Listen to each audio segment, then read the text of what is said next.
Avant de vous présenter les outils, en fait, le cadre et le parcours performance durable, il nous paraissait important de revenir sur l'origine de ces outils. En fait, en 2008, la région, l'ADEME, l'ARP, la CCI de région ont eu un échange sur le développement des parcs d'activités dans notre région et surtout les limites qu'on pouvait rencontrer à ce développement des zones.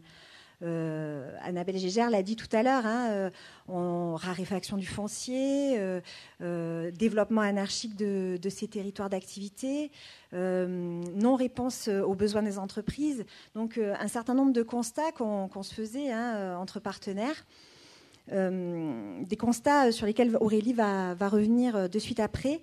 Et donc très rapidement, cet échange entre quelques partenaires, on a vu une vraie opportunité pour le développement économique de notre région de travailler sur la qualité durable de nos parcs. Ça nous permettait vraiment d'apporter des réponses transversales, de prendre en compte à la fois les enjeux économiques, les enjeux sociaux et environnementaux dans l'aménagement et la gestion de ces espaces d'activité. Donc je vais passer la parole à Aurélie pour qu'elle nous décline un petit peu les constats que vous retrouvez dans les préalables du cadre et qui sont un petit peu le point de départ de notre réflexion. Donc, en effet, c'est vrai que la démultiplication durant ces dernières années des espaces d'activité a certes permis un développement des territoires qui est important, mais actuellement on est face un petit peu à quelques limites de l'aménagement qu'on a pu connaître de ces 30 dernières années. Donc le premier, ce qu'on disait, c'est la question du foncier, avec une consommation certes importante, et un étalement urbain. On est à près de 900 zones d'activité sur le territoire régional qui représentent 36 000 hectares. Ça représente 15% à peu près des surfaces artificialisées.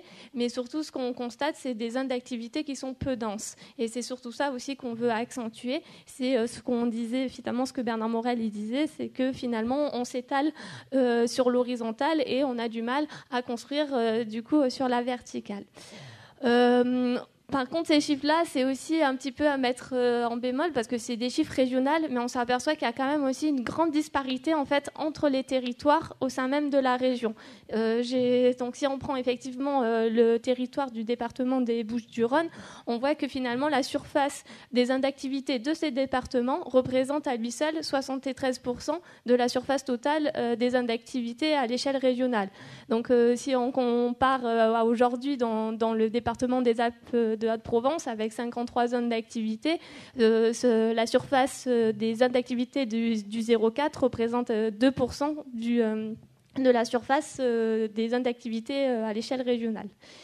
Quand on dit aussi 15% des surfaces artificialisées, en fait, pareil, si on extrait finalement le territoire des Bouches-du-Rhône, les territoires du Bouches-du-Rhône à lui seul, donc finalement, sa surface des zones d'activité représente un tiers de la surface artificialisée de ce département, alors qu'on n'est que de l'ordre de 9% dans le Vaucluse, 4% dans le Var ou 1,6% dans les Alpes-Maritimes. Donc voilà, c'est des premiers constats qu'on peut voir. Ensuite, ce qu'on voit, et c'est ce qu'on disait, c'est la concurrence du foncier économique. Donc, concurrence qu'on peut connaître entre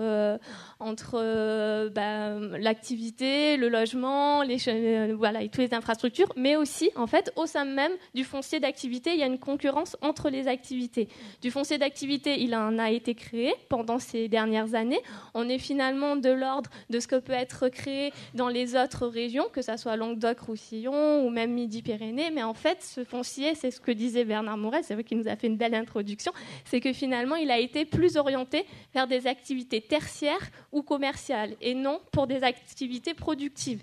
Donc c'est vrai que c'est ce qu'on disait, que finalement, ça a mené à l'état qu'on est aujourd'hui, à une raréfaction du foncier pour les entreprises productives, Et ça a apporté aussi d'autres conséquences. Donc on en revient sur la valeur aussi du foncier, la valeur locative.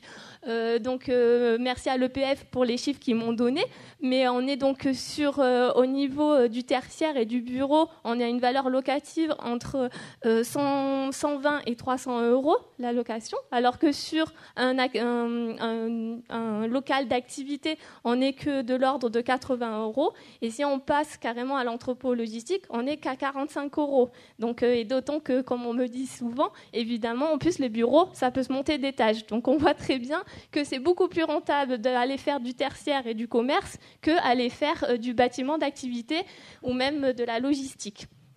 Donc c'est vrai que voilà, ça a créé vraiment des problématiques. Le point aussi qu'on voulait accentuer, c'est le fait d'aller sur du tertiaire et du commerce a créé aussi une nécessité de développement de services de restauration, services aux entreprises, crèches, etc.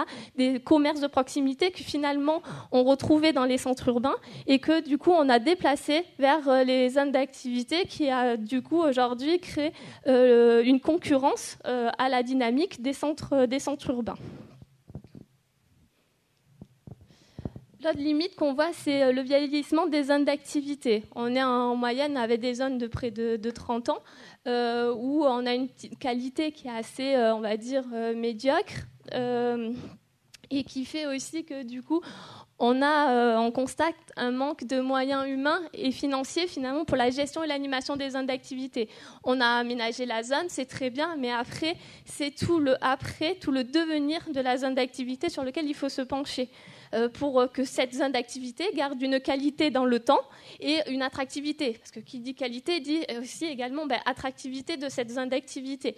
Donc c'est vrai que voilà, on se retrouve avec des zones donc en perte d'attractivité, des zones où on a vraiment un gros besoin de requalifier pour les mettre à niveau, que ça soit pour de la signalétique, sur l'entretien de la voirie, toutes ces questions-là. Et donc ça a des coûts maintenant importants pour revenir finalement à se mettre au niveau des nouvelles zones d'activité qui sortent actuellement avec la prise en compte de tous les critères de qualité. Donc ça aussi a entraîné des présences de friches industrielles et des bâtiments vacants qu'il faut s'occuper. C'est là aussi où il y a du foncier finalement. C'est des friches, c'est du foncier qui avait déjà été utilisé. Donc des bâtiments vacants où on a du mal des fois à trouver preneurs parce que ces bâtiments ne répondent plus finalement à la demande actuelle des entreprises. Donc aussi comment on fait pour rénover ces bâtiments d'activité. Et du coup, on peut voir aussi des mutations, des déplacements d'entreprises qui vont du coup vouloir s'installer dans des nouvelles zones d'activité qui sont, comme on disait, nouvelles, plus qualitatives et vont finalement délaisser un petit peu les anciennes zones d'activité. La dernière limite qu'on a pu aussi mettre en avant, c'est finalement le manque de cohérence et un aménagement ordinaire. Un manque de cohérence, c'est que c'est vrai qu'on a un peu l'impression qu'il y a un peu des zones d'activité partout. On ne voit pas trop la différence entre elles. C'est un peu ce sentiment de ce qu'on appelait donc une banalisation, une standardisation des zones d'activité. Il y en a un peu partout et elles sont toutes pareilles. Or, pourtant, sur le territoire régional, on est un territoire où il y a la plus forte diversité en termes de paysages, de culture, etc. Et alors que sur les zones d'activité, on ne retrouve pas du tout ça. On a un petit peu dans les territoires alpins, un peu cette connotation avec beaucoup plus de mobilier urbain qui va reprendre le bois, les choses comme ça, qui parlent plus effectivement dans les territoires alpins. Mais sinon, on a un petit peu cet espace-là. Et puis surtout, on s'est retrouvé avec des zones d'activité qui se sentent isolés, mis à part finalement, où il n'y a pas d'interaction avec les centres urbains, avec ce qui l'entoure, vraiment un peu replié sur elles-mêmes. Donc ça a créé aussi en plus des besoins de déplacement pour aller sur les parcs d'activités isolés, etc. Donc c'est vrai qu'on disait du coup l'importance de vraiment lier développement économique et aménagement du territoire. Je pense que voilà, on peut plus séparer les deux approches. C'est vraiment un tout. Besoin de ce qu'on disait, de veille et d'observatoires qui sont à développer, même si ces dernières années, là, on voit que ça soit sur les chambres consulaires ou chez les agences d'urbanisme, il y a eu des gros travaux de fait sur justement l'observatoire de où on en est et ce que je disais, la prise en compte des spécificités locales.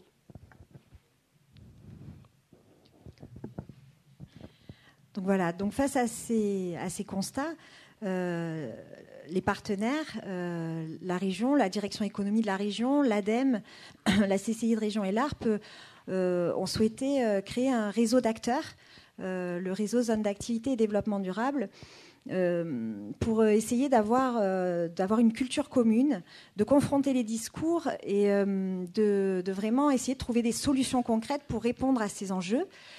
Très rapidement, on a ouvert la gouvernance de ce réseau à l'ensemble des acteurs, des partenaires institutionnels du monde économique, du monde de l'aménagement et de l'environnement. Et donc, vous avez l'ensemble des partenaires aujourd'hui qui se mobilisent au travers du réseau Zone d'activité. Donc, ma présidente en a beaucoup parlé.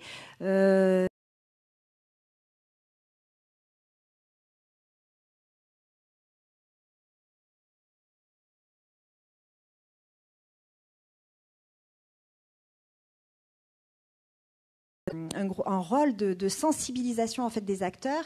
L'idée, c'est de capitaliser les bonnes expériences, de les diffuser et aussi d'accompagner les porteurs de projets. Donc aujourd'hui, c'est 350 participants au réseau qui représentent à peu près 200 structures. Une grosse moitié sont des collectivités. Et puis après, tous les partenaires, acteurs économiques, associations d'entreprises, acteurs de l'aménagement et de l'urbanisme. Et donc, on a effectivement fait énormément d'événements pour sensibiliser.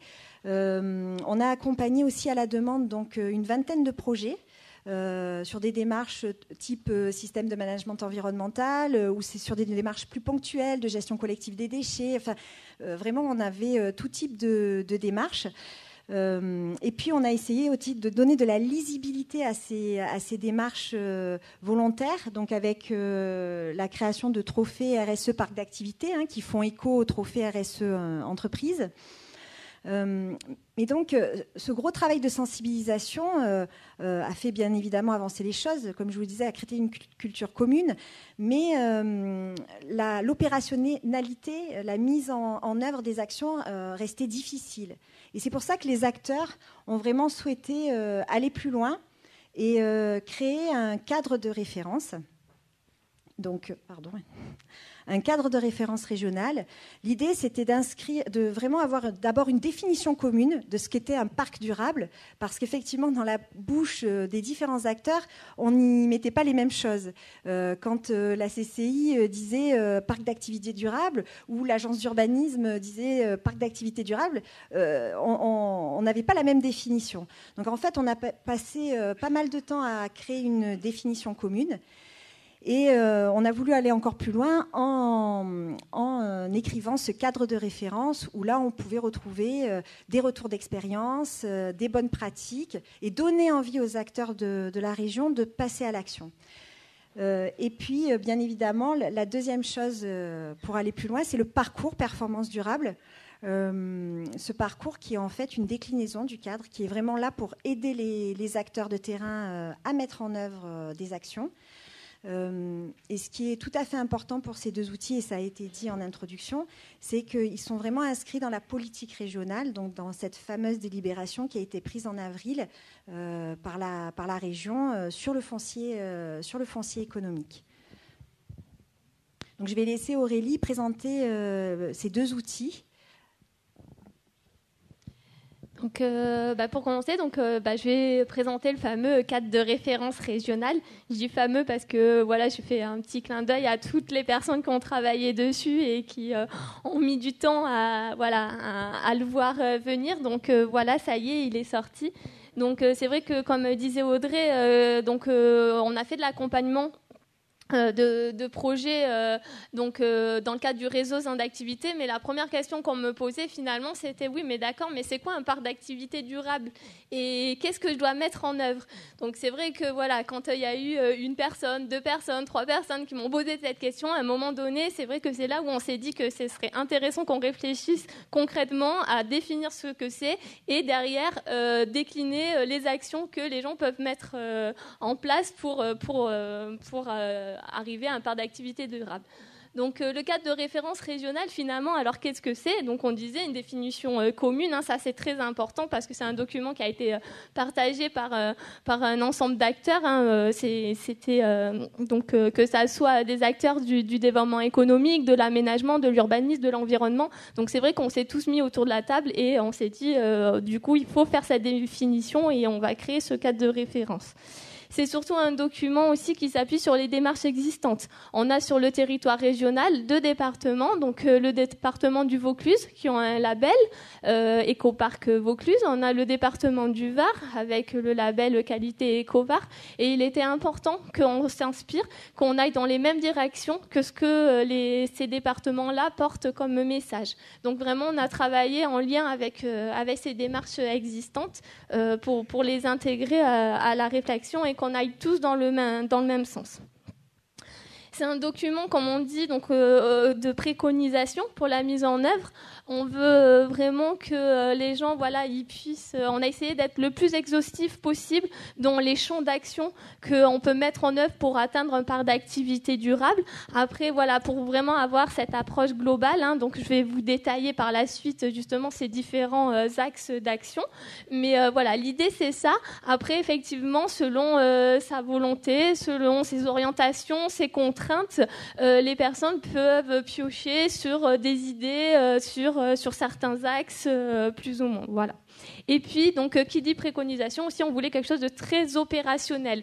L'important, c'était pas juste de donner des préconisations et puis dire, bon, ben, on verra s'ils vont arriver à les mettre en place. Non, l'idée, c'était que vraiment, ce qu'on préconise, ça soit réalisable. Donc, pour ça, on a fait notamment, on a demandé à des aménageurs de participer à la rédaction du cadre de référence.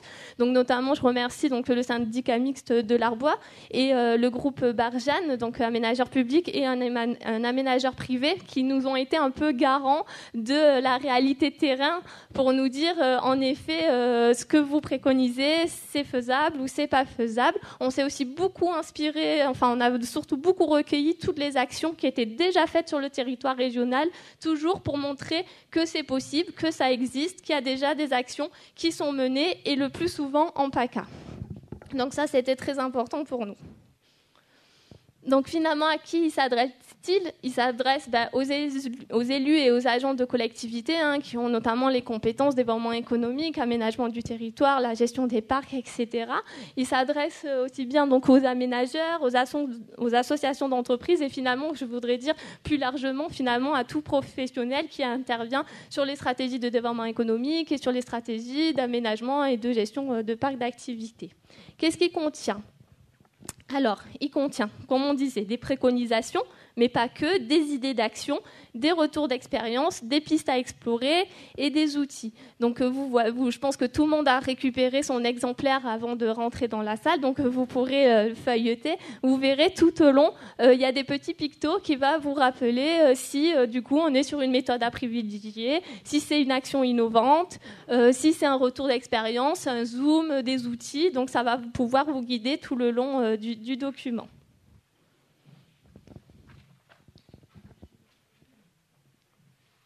Je vois qu'il y en a qui feuillettent, du coup. C'est fait pour. Du coup, comment il se présente-t-il ? Et comment finalement il est structuré ? On a une première partie qu'on appelle les préalables à l'aménagement et à la gestion des parcs d'activité. C'est vrai que quand on a commencé à se réunir avec le comité de rédaction, on est vite parti sur des réflexions qui vont finalement au-delà de l'aménagement pur, on va dire, ou strict, des zones d'activité, des réflexions qui font appel à la planification, que ce soit les SCOT, que ce soit les stratégies de développement économique. Donc on est voilà, finalement des réflexions qu'on s'est dit il faut les avoir avant même que le parc d'activité soit présent finalement. Donc c'est pour ça qu'on les a appelés les préalables à l'aménagement et la gestion durable des parcs d'activité. vous allez y retrouver les limites que je vous ai présentées en introduction. Et en écho à ces limites, les nouvelles orientations qu'on peut proposer, que ça soit à la fois, comme on disait, passer d'une logique de développement économique local à une logique d'aménagement économique, favoriser le renouvellement des zones d'activité existantes plutôt que la création, aller avant tout sur de la requalification et essayer de trouver du foncier à l'intérieur même des parcs d'activités existantes, réfléchir à l'intégration d'activités économiques qui sont compatibles avec les centres urbains. C'est ce qu'on disait par rapport au fait que les parcs d'activités ont été beaucoup réservés pour le tertiaire et le commerce et qu'actuellement, du coup, il n'y a plus de foncier pour les activités productives qu'on a pourtant besoin en PACA. Ensuite, on a aussi donc penser une zone d'activité comme un projet urbain. Autant quand on fait un nouveau quartier, ou comme on dit maintenant les éco-quartiers, on pense de suite à la mobilité, comment vont se déplacer les gens sur ce quartier-là, comment ils vont devenir, est-ce qu'ils vont trouver tous les services, tous les besoins, etc. Et sur les zones d'activité, on a encore du mal à avoir cette approche-là. Et c'est cette approche pourtant qui est vraiment importante. L'aspect mobilité, c'est vrai qu'on n'en parle pas assez, mais c'est vrai que c'est un gros enjeu d'attractivité d'un parc d'activité, c'est comment il peut être accessible. Et autre point donc, qui est assez innovant, c'est tout ce qu'on dit dans les démarches d'écologie industrielle et territoriale et vraiment réfléchir très en amont de comment on peut implanter des nouvelles activités qui va permettre de lier les entreprises entre elles et qu'il y ait une vraie interaction. On parle souvent d'écologie industrielle et territoriale uniquement sous l'aspect déchets ou énergie. Or, ça va vraiment au-delà. C'est vraiment comment on peut créer des synergies entre les entreprises et entre les entreprises et le territoire. Donc voilà, vraiment pour ça, c'était la partie les préalables. On va après vraiment rentrer dans le vif des zones d'activité avec la déclinaison opérationnelle donc, de la définition du parc d'activité durable qui est regroupée en 8 ambitions. On a défini le parc à travers 8 ambitions. Qu'on va retrouver. Donc, le premier, donc, dans le volet gouvernance, on va avoir donc, la première ambition, fédérer l'ensemble des acteurs concernés pour construire un projet de qualité. Donc là, vraiment, on est vraiment sur les aspects gouvernance. Le deuxième volet territorial, il a 3 ambitions. Un sur l'ambition 2, donc sur s'inscrire dans une politique de développement économique à l'échelle d'un territoire cohérent. L'ambition 3, c'est gérer la ressource foncière de manière économe. Et l'ambition 4, intégrer le parc d'activité dans l'environnement existant. Le volet environnemental, on va retrouver une ambition 5 sur tout ce qui est les questions d'accessibilité. Ce que je disais, une bonne accessibilité du parc d'activité, une offre aussi en multimodal, et que ça soit pour les usagers, mais aussi finalement pour les marchandises. On va retrouver l'ambition 6 qui est préserver les ressources et limiter les impacts en mettant en œuvre une gestion environnementale durable. On va retrouver dans cette ambition en fait, tous les aspects liés aux aspects énergétiques, aux bâtiments éco-conçus, aux déchets, à la gestion de l'eau, la préservation de la biodiversité, mais également aussi tout ce qui est limiter les risques, les pollutions, les nuisances. Et les 2 dernières ambitions qui se retrouvent dans le volet sociétal, donc c'est ce qu'on disait finalement, c'est aussi favoriser quand même le bien-être des usagers sur ce parc et favoriser les liens entre les différentes parties prenantes du parc d'activité et développer les synergies inter-entreprises. Donc ça, vous voyez, c'est la définition de qu'est-ce que c'est un parc d'activité durable. Vous voyez que quand on s'en arrêtait là, ça ne suffisait pas. Je pense que ça donne des grands axes, mais il manquait derrière une déclinaison opérationnelle de ces grandes ambitions, et c'est le cadre de référence qui nous a permis de décliner ces grandes ambitions en objectifs opérationnels. Alors, je ne vais pas tous vous les faire, parce que du coup... Les objectifs, il y en a beaucoup. C'est un tableau, c'est un test. De toute façon, vous les avez dans vos dossiers. En fait, donc moi, je vous ai cité les grandes ambitions que vous voyez en haut. Mais pour chaque ambition, on décline des objectifs opérationnels. Donc, qui vont après se traduire comme ça. Donc, j'ai pris juste l'exemple de la première ambition. où on a donc à chaque fois, donc on rappelle quelle est l'ambition. Donc dans cette ambition-là, on a 2 objectifs opérationnels. Et après, donc si on prend le deuxième objectif opérationnel, là, donc tout le texte, c'est là où vous allez trouver les préconisations que l'on fait. Et vous allez trouver là, donc là c'est un zoom pour approfondir une notion qui est notamment la création d'associations d'entreprises pour ce cas-là. Vous allez trouver donc des retours d'expérience ou encore des outils. Donc tout le document comme ça va vous aider à trouver finalement enfin en tout cas on l'espère, on l'a fait pour ça, en tout cas trouver les réponses à toutes vos questions pour aller dans la mise en œuvre. Ensuite, vous avez 3 annexes que vous trouvez aussi dans votre dossier qui étaient importants pour nous. Le premier, c'est le schéma d'articulation avec les chartes départementales écoparc, où justement on a essayé donc de montrer comment il y a cette articulation, comment surtout finalement où vous allez pouvoir trouver les préconisations, à quels endroits du cadre de référence, dans l'ambition 1, objectif 2, qui vont vous permettre de répondre à tel critère ou telle exigence des démarches départementales. Une grille d'évaluation performance durable d'un parc d'activités. J'en reviendrai sur ce document-là dans le cadre du parcours parce que ça va nous être utile dans le cadre du parcours performance durable. Et la liste donc, des structures d'accompagnement, donc c'est finalement toutes les structures qui nous ont aidés à créer ce document et qui peuvent être aussi des relais pour vous accompagner à la mise en œuvre.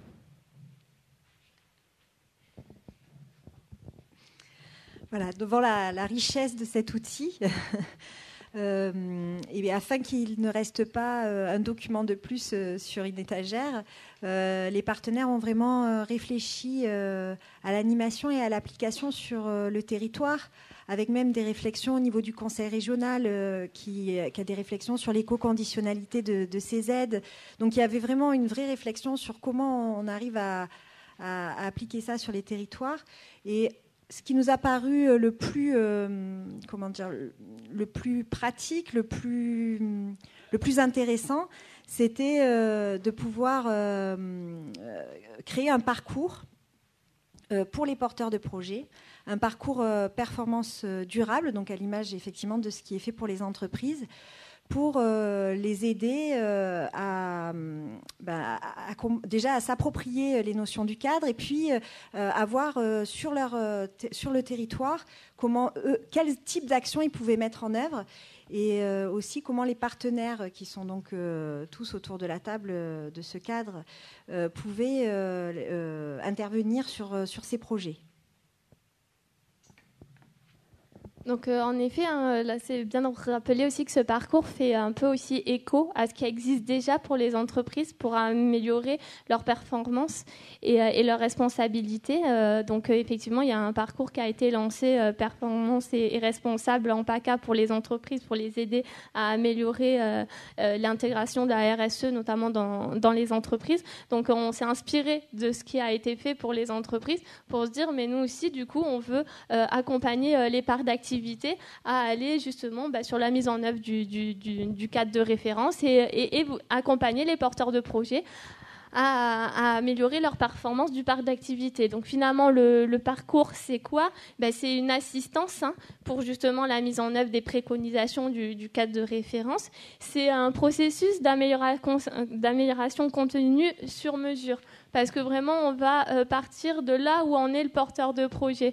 On ne va pas forcément lui fixer des exigences sur tout dès le départ. On va d'abord voir où il en est, voir, comme on disait, un petit peu ses orientations, ses volontés, les moyens qu'il peut y mettre, et petit à petit, comme ça, essayer d'atteindre vraiment le niveau maximum de ce qu'on peut faire pour atteindre un parc d'activité durable. L'autre point qui est important de ce parcours, donc comme vous avez pu le voir depuis le début, on vous présente que c'est vraiment des travaux qui sont mis en partenariat avec de nombreux acteurs. Et du coup, dans ce cadre du parcours, la plus-value, c'est qu'on va pouvoir proposer un guichet unique des différents dispositifs techniques et financiers des partenaires. L'idée étant que ce qu'on a pu s'apercevoir, c'est qu'un acteur, quand il veut mettre en place une action, il est obligé finalement de faire le tour de chaque partenaire pour lui lui demander s'il peut être accompagné financièrement, techniquement, pour la mise en place de ces actions. Donc effectivement, du coup, il renouvelle sa démarche maintes et maintes fois pour faire le tour, et en plus, il n'a pas connaissance de tous les acteurs qui pourraient potentiellement l'accompagner. Là, l'idée, c'est finalement d'inverser le processus. C'est du coup, on a connaissance des actions qu'ils veulent mener, et c'est les partenaires qui font finalement une proposition qui leur dit, ben voilà, sur cette action, il y a tel partenaire qui pourra peut-être vous accompagner. Qui peut en bénéficier ? Donc pareil, toute collectivité qui est compétente dans l'aménagement et la gestion des parcs d'activité, ainsi que les associations d'entreprises. Donc concrètement, pour rentrer vraiment dans comment ça se met opérationnellement ce parcours, c'est d'abord une première étape, c'est l'évaluation de la performance durable du parc d'activités existant. C'est ce qu'on disait, c'est finalement le premier état des lieux, c'est de savoir finalement où on en est. Ça permet déjà de voir s'il y a déjà des actions mises en place, oui, non, sur quel domaine, quel axe d'action. Donc voilà, donc c'est pour ça que du coup, on vous a mis la grille en annexe, la grille d'évaluation. C'est la grille qui nous sert déjà actuellement à évaluer les trophées RSE parc d'activité. Donc les personnes qui ont reçu les trophées, voilà, c'est les personnes qui sont passées face à cette grille. Ensuite, du coup, cet état des lieux va nous permettre évidemment d'identifier les points forts, les points d'amélioration, et ainsi donc élaborer un plan d'action qui sera adapté, vraiment adapté du coup à cet état des lieux. Ensuite, donc, comme on disait, c'est tout l'accompagnement à la mise en œuvre des actions qu'on aura recommandées et sur lequel le porteur de projet se sera engagé. Ça, c'est important qu'il y ait un vrai engagement de la part du porteur de projet à mettre en place les actions. On veut que ce parcours soit un parcours opérationnel. On ne veut pas juste des bonnes volontés. On veut vraiment qu'il y ait un vrai engagement pour pouvoir la mise en œuvre. Et après, nous, on sera là, du coup, pour apporter de l'appui méthodologique, de l'appui technique, de l'accompagnement, du coup, vers les dispositifs de valorisation.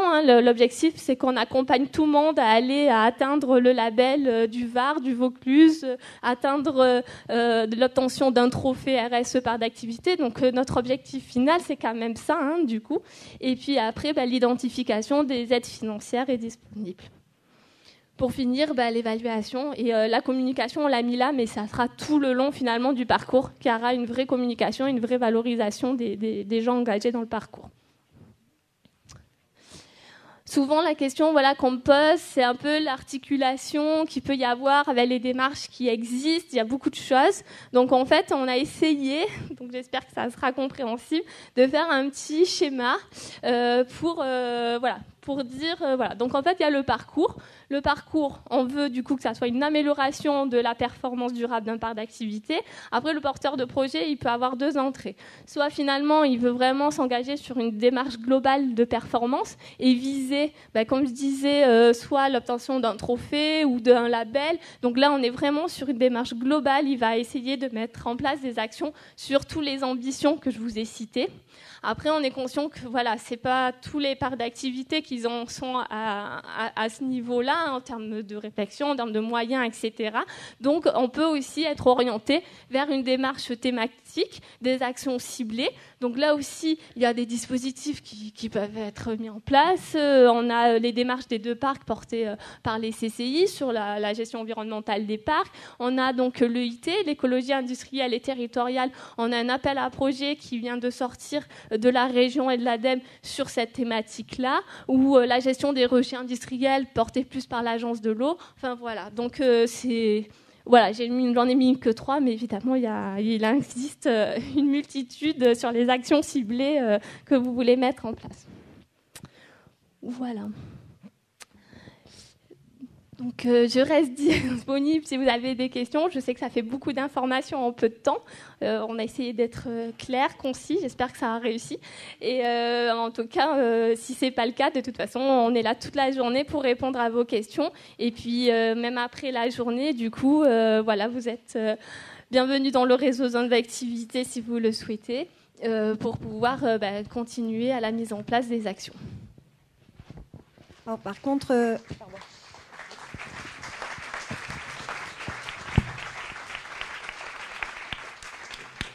juste une petite information. S'il y a des parcs dans la salle qui sont intéressés pour se lancer dans le parcours, que vous n'hésitez pas à vous faire connaître, puisque en fait l'idée d'ici le mois de septembre, c'est de commencer à identifier les parcs au niveau des partenaires avec lesquels on va commencer à travailler.